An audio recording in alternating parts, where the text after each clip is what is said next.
Thank you so much for tuning in. This is Anuradha Vasan, and you're watching Talk with Anu show. I am excited to be talking today with Dr. Malathi Venkat during this holiday season. Thank you so much, Malathi, for spending time with me. And she is a multi-talented person here. Welcome to the show. Thank you so much, Anu. Hi, everybody. I'm Dr. Malathi Venkat, as Anu mentioned. And I am actually living in Atlanta for past 15 years now. I actually came to Atlanta first 25 years back in 1999, 26 years in fact. And then went back to India in 2003 and then came back in 2014. So this is my US journey at least, and back and forth, India to US. Thank you so much, Anu, for doing this. I am so excited to share my experiences with Anu here. Thank you, Malathi.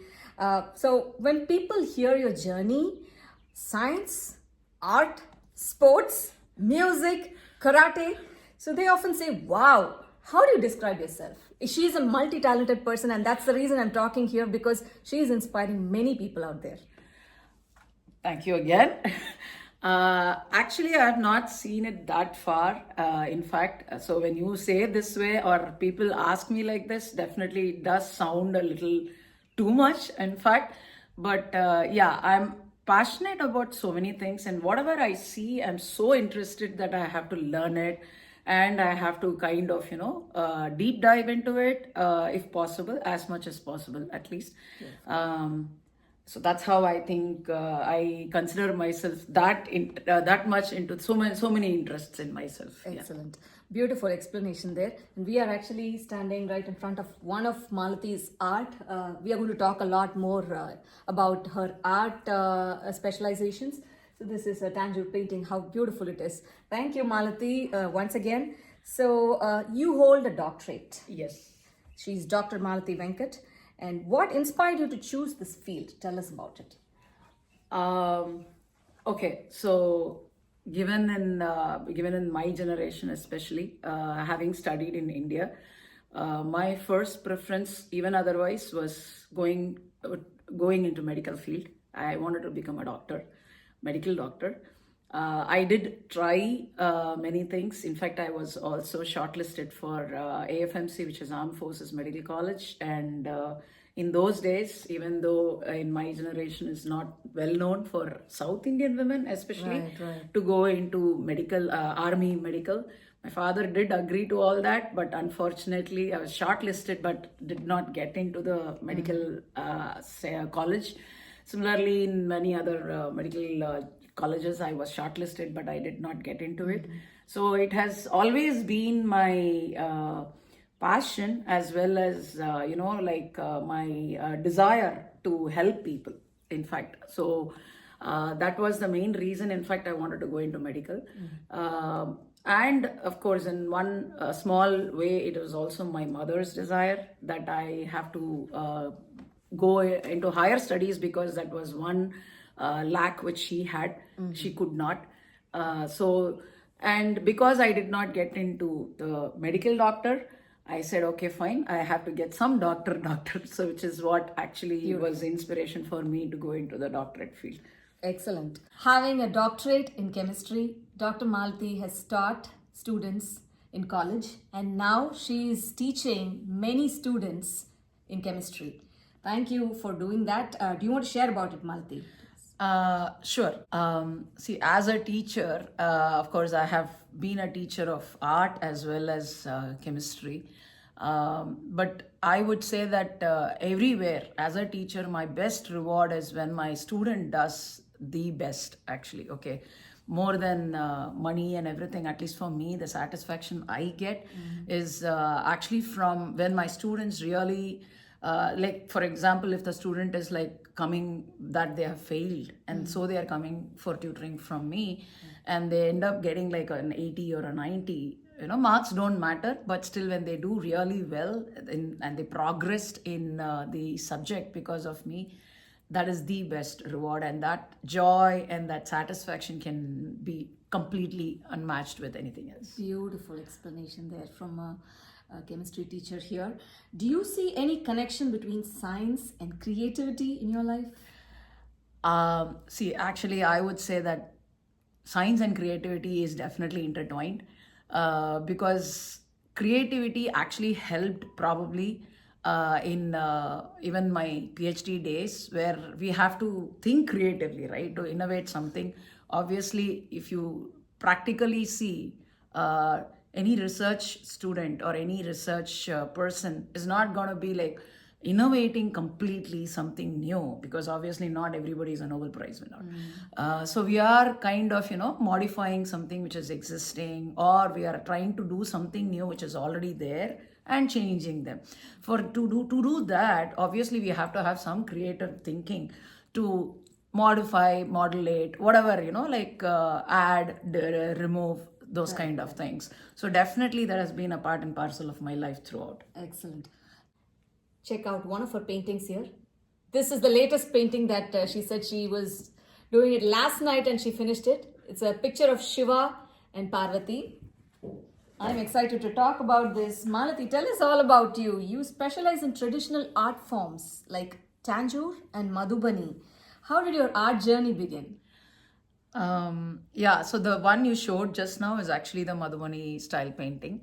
Art journey, if you see, in fact, I think right from childhood I have been painting. I'm a self-taught artist basically, but as I said, I'm just passionate about everything I see, and so all kinds of art which I see, I wanted to learn. And Tanjore painting was like a big desire in my head to learn. So very fortunately, when I went to Pune, when I was staying in Pune, I got a very great teacher there, who I learned Tanjore painting from. Called Usha. So she, of course, that was when I started my Tanjore painting sections. And Madhubani again, I also learned in Pune first, and then of course I did learn here also from a Facebook group which is called Madhubani Painting is an Art (MPA). By chance I found them, and then I kind of I'm doing it more now, just improving my Madhubani art part of it. We learn from so many things. Definitely. It's always a learning experience. Of course. What draws you to these particular styles of painting? See, Tanjore, as I said, I've been wanting to learn it from a very long time, from my childhood, because I love the intricacies and the traditional part of it, plus the look, obviously. So I always wanted to learn the full version, how it starts, how it is done, and all that. So that definitely it was my first. Then with Madhubani, the bigger part of it is that it's easy for you to, portray whatever you think on paper. As in what you think in 3D, you'll be able to put it on 2D. And that is the beautiful, unique part of Madhubani painting. And that I kind of started loving a lot. And I've been doing it for the past 2-3 years now. Beautiful. We are now standing in front of one of other artworks of Malathi here. It's a Ravi Verma painting, she says, and we want to know about it. Yeah, so this is actually a mural because it's worked on the wall. It's a 3 feet by 6 feet painting of Ravi Verma painting, which you might all know. And this is like actually the minute we said we are buying a house, I got permission from my husband to work on the wall. And I specifically painted this because it's kind of, in the entrance and like welcoming people. Right. So I really wanted to do this. And this portrait painting is also one of my facets. So I actually do portraits for people also. And this is where I started it though. Of course, in this painting, my elder daughter also did pitch in. Because she got so inspired when I was doing, and so she kind of added her part of it, which is actually the hands and all that. Lovely to know that you're involving your family as well. This looks like a family activity. So tell us, can you share a memorable moment or a story behind one of your artworks? Just like the one that you mentioned that your family Exactly. was. Actually, talking of portraits, in fact, since you asked about it, and I just remembered, uh, I did do a portrait commissioned painting for my daughter's piano teacher. A few years back, actually, in Atlanta only. And it so happens that he gave me a family picture of his 6 kids who were kids in his picture. But he gave me a separate painting of their latest picture, which is when they have got older, and his wife, his late wife, in another photo. And he also had a special child who passed away when she was 12 years old, who he also wanted to add into one single painting. So pretty much it was a morphing of 3 pictures into one, which he wanted to actually give it as a Christmas present to his family of his kids. And the best reward, as you said, which I can never forget in my life, is when I completed that painting and I gave it to him, he cried. Because he saw his wife's picture, his daughter, the younger daughter who passed away like at that time 12 years back and all that. And that was the biggest reward I can get as an artist, because he was like so excited, so thrilled. And in fact, after he gave it to his family also, his kids, kids in a sense, all the elder ones, they all sent me a message saying it is amazing, it is so good. And that is the biggest reward an artist can get. Sweet and inspiring to know this story, touching lives through painting. Absolutely. Lovely. Thanks for sharing that. You said it right, Anu. Absolutely. Hit the Thanks nail. for sharing that experience with us, Malathi. How important is it for you to promote and preserve Indian art forms through your artwork? Okay, that's an interesting question.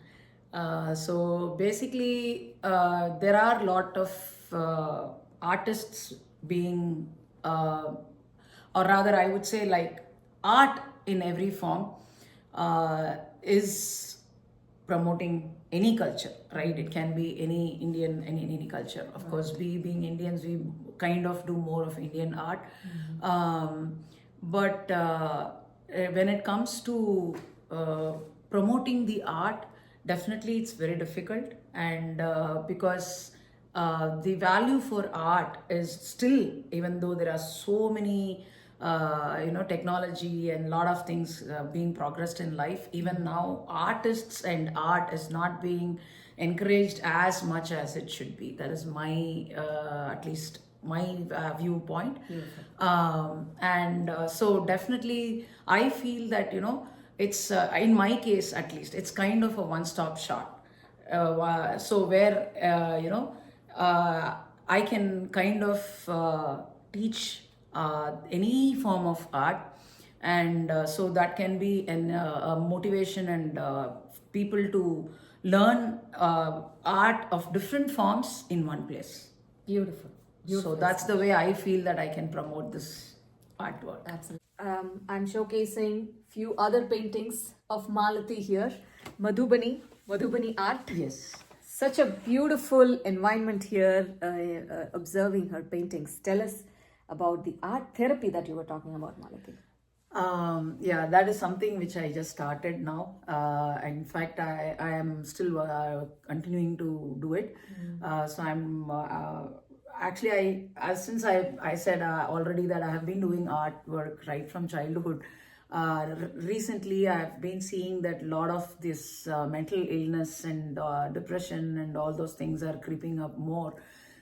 So I found that art therapy is a very nice way for people to get out of all these conditions. Right. So that is the reason this kind of influenced me into taking it, and I am doing the art therapy course. I will be finishing it very soon.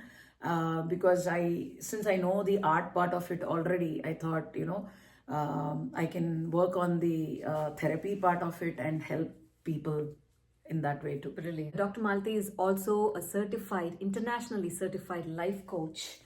Tell us about it. In fact, that also goes hand in hand, as I said, because life coach, in fact, is very similar to counseling, although we are not licensed and we are not allowed to medicate people. But life coach is actually to help people in all ways. There are techniques which help people in getting their confidence, and even reducing weight and into depression and all those kind of things. And I'm a certified life coach, as Anu mentioned, and I did have a few clients in the beginning. I kind of helped them get out of a few things I mentioned already. And I do training on that also. Excellent. Yeah. All the best to that, and you're Thank doing you. a great job, Malathi. Thank you so much. We will probably talk to Malathi next year as well, detailed on this topic. Sure. Now, next is a very important and very interesting topic of mine, because that's how I met Malathi: music and singing. As Yes. Malathi is a beautiful singer, I've been singing with And Anu is Malathi. too. Thank you. I've been singing with Malathi for many years. We have sung movie songs, devotional songs, Yes. and that's how I met Malathi and started knowing so many things about her. Tell us, what role does music play in your life? Okay, that again, I have been singing right from childhood. My mother is a professional Carnatic singer, so and my family is all into music. So as you know, I've been growing up with music in my life, and I've learned Veena also to a higher level till Kirtanam, and I've learned Hindustani also. So music has always been in my blood, probably you can say, and you cannot stop me from singing. So that's how actually I think that's music for me. Is singing a passion, a stress buster, or something deeper for you? First, yes, passion. That's how it started.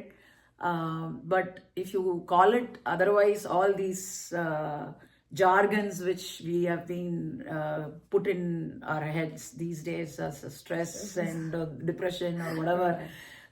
Yes, definitely, it's a great relaxation. Yeah. When I start singing, I forget everything.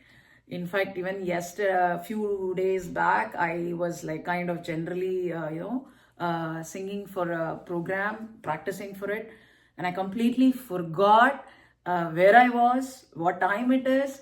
And by the end of like maybe half an hour or 1 hour of singing, I kind of forgot whether it's day or night also. Lovely. That amazing is what is singing. That's the power of music, right? Absolutely. As singers absolutely. and music people, Yes, we are you able should to know too. identify that. Absolutely. Lovely. Can we both sing a song together? Sure. What song? Do you want to pick a song? You pick. This is your turn. We picked this song and it was Malti's suggestion. Let's go, Malti. Sure. 1, 2, 3.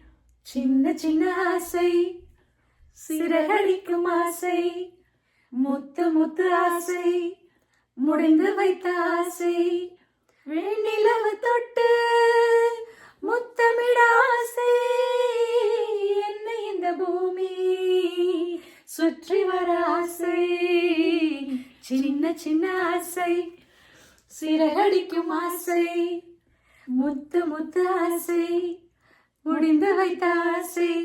Thank you, Malathi. That was so lovely, and what a great song selection. We all know this is a popular song. So I wanted to talk about any notable memories in the music industry that you want to share. Sure. Actually, in fact, I'm a part of the Tamil ensemble, which is started by James Vasantan sir, the famous music director. And so, in fact, it started in Atlanta. The journey started 2 years back when they came to Atlanta, auditioned us, and many of Atlanta musicians are also part of it. But I'm still continuing the journey, and I've become a part of their family, literally. So, in fact, recently in my India trip, I even gave a program along with them in Trichy. So that is an amazing experience I've been having continuously, in fact, now, and that's really a blessing which came to me only when I came to Atlanta. All right, so this is a very important portion of this interview that I wanted to discuss with Malathi, breaking barriers in the field of cricket and leadership. I wanted to tell you that Malathi is the first and the one and only Indian woman umpire in cricket in Atlanta. That's incredible, Malathi. Congratulations on this journey. We would love to hear about this. Okay, this cricket journey or cricket umpiring journey was actually an accident, I would say, because I was a state athlete in India, but after 30 years in US, obviously I was not able to continue in athletics. So I came to know about this women cricket team here, and that's how I started. I started playing cricket. And then one of the Caribbean umpires who was a part of our trainer also, named Conrad Rogers, he was the main person, I would say, who actually pushed me into umpiring, because he said, like, women umpires are very few in the US, so you should start learning umpiring and all that. That's how it started, actually. Lovely, lovely. Congratulations on this journey. It's so inspiring to know, because this is something unique that we are hearing about. What challenges did you face stepping into a field traditionally dominated by men? Yes, absolutely. And in fact, I would say that challenge is even now. It's always there. It's not going to stop. So in fact, even now, I'm actually a fully certified umpire now, and I have done national umpiring also in the US. And I actually do for men, boys, girls, and women. But all said and done, anytime we walk into the field, the first thing anybody watches, especially when I umpire for a men's league, is that, okay, she's a lady, what is she gonna know? That's how it always starts. So so our challenge starts right there. Right. Actually. So sweet. Thank you for sharing your experience there. So what message would you like to give women who want to break barriers in sports or unconventional fields? See, I would say that just live your dream and follow your dream. And even if you don't have a dream, it's fine. Whatever your interest is, just go by the passion. And age is not a barrier at all. And I think I am an example to that. Age is just a number. So don't worry about any of your physical or mental condition, and just go for it, and just do what you like to do. Fantastic. By hearing this, we are living your dream, actually. So we are going to actually hear about one of other feathers of Malathi's hat. She's also a karate expert here. Tell us about it, Malathi. Right now, I'm an advanced brown belt in karate. It started in COVID. So because we could not go out anywhere, and that's the only, I could not go to gym, I could not go to play, and that's the only place where I could take a class online. Amazing. And that's how it started. And I started it, in fact, for my daughter's sake, but then ultimately I ended up continuing, and then it was fun. Good to know that you've used opportunities. Life gives you so many opportunities, and Absolutely. we are learning from you that how you have used your opportunities. Thank you so much again, Malathi, for sharing all this. Thank you so much, Anu. Thank you so much for this opportunity again. Thank It you. was lovely talking to you. Thank you so Malathi. much. Now I have a rapid fire for Malathi. So here we go. Science Okay. or art? Art, Classroom or cricket field? cricket field, obviously. Morning person or night person? I'm a night owl. Awesome. That's it. I didn't want to trouble with her with more questions. No problem, Anu. This was fantastic. Thank you Malathi. so much, Anu. Nice talking to you. Thank you so much for spending time with me, especially during this holiday season. Lovely knowing about you, Malathi. Lovely, lovely. Thank you so much for this opportunity. In fact, I actually to share my experiences and this is an amazing thing which Anu's been doing. Thank you, Malathi. In fact, bringing people and promoting them, in fact, in her own way. Amazing job, Anu. I've been seeing your videos also. You're doing an awesome job. Thank you, you Malathi. so Thank much. You. Makes me so happy to get blessings and wishes from an inspirational person like Malathi. Once again, thank you so much for sharing your journey, and wish you a very happy holidays, Merry Christmas, and a Happy New Year. Thank you so much, and Merry Christmas and Happy New Year to all of you too. Thank you. Thank you.